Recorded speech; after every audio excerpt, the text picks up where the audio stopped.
L'événement vise la promotion du Maroc à travers son patrimoine matériel et immatériel, aussi à travers ses secteurs émergents. Comme vous voyez, le village comporte plusieurs pavillons. Un pavillon qui met en relief l'artisanat marocain, l'art de vivre marocain. Nous avons avec nous un grand maître traiteur historique, le grand maître Rahal. Nous avons avec nous un maître artisan qui sont là, qui sont deux ambassadeurs de l'art de vivre marocain.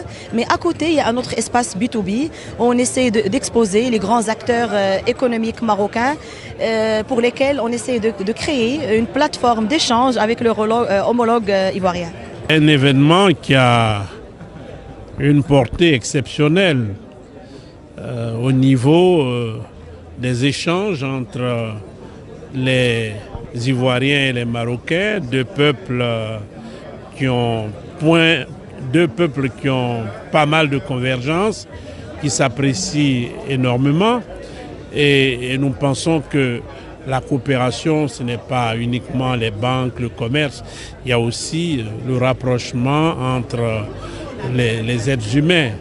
Et puis aussi, il y a un vecteur important qu'est la culture. Et nous sommes heureux d'être là ce soir et d'avoir un Maroc en miniature, dans toute sa diversité, à travers son art et sa gastronomie.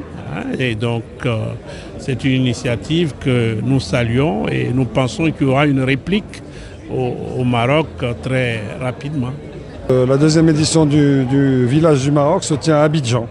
Ce n'est pas fortuit, ce n'est pas anodin, c'est une reconnaissance supplémentaire de la place que prend la Côte d'Ivoire, de prendre Abidjan à l'échelle continentale, à l'échelle sous-régionale, et le Maroc qui organise cette manifestation pour la deuxième fois. La première fois était à Orlando aux États-Unis d'Amérique.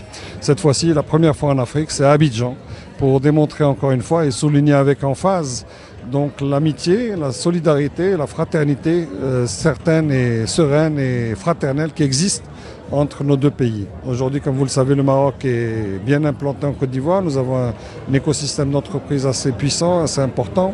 Et aujourd'hui, nous voulons apporter un peu de culture marocaine en Côte d'Ivoire pour la partager avec nos frères et sœurs ivoiriens, pour qu'ils aient une idée du Maroc, pour qu'ils puissent peut-être demain aller au Maroc en vacances, ou c'est aller étudier, aller faire des affaires.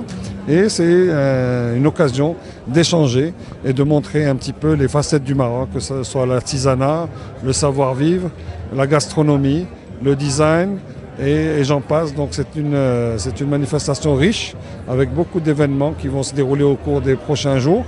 Et donc c'est une soirée de lancement avec les personnalités qui nous ont fait le plaisir de venir. Mais c'est aussi le début d'une belle aventure en terre d'Éburnie, comme on dit, qui va nous permettre de faire rayonner le Maroc conformément aux instructions de Sa Majesté le Roi, que Dieu l'assiste, c'est-à-dire développer un partenariat fécond avec l'Afrique, avec nos pays frères du Sud, mais aussi mutuellement profitable. Et je pense qu'aujourd'hui c'est une belle illustration du travail qui est fait et nous nous en félicitons.